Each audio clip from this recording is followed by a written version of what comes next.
Hi, in front of me is Samsung Galaxy XCover 5 and today I would like to show you how you can use voice recorder on this device.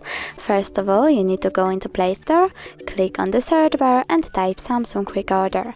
Then download this app from this developer if you don't have it already on your Samsung device.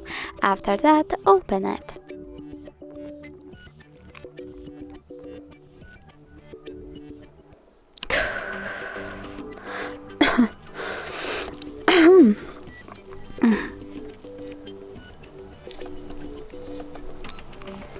Now choose while using the app, click on Allow and tap on this red button to start your recording. You can pause it and unpause it by tapping on the same one. If you want to end your recording, click on the square button over here, name it and just save. After that, as you can see, my recording was successfully made and saved.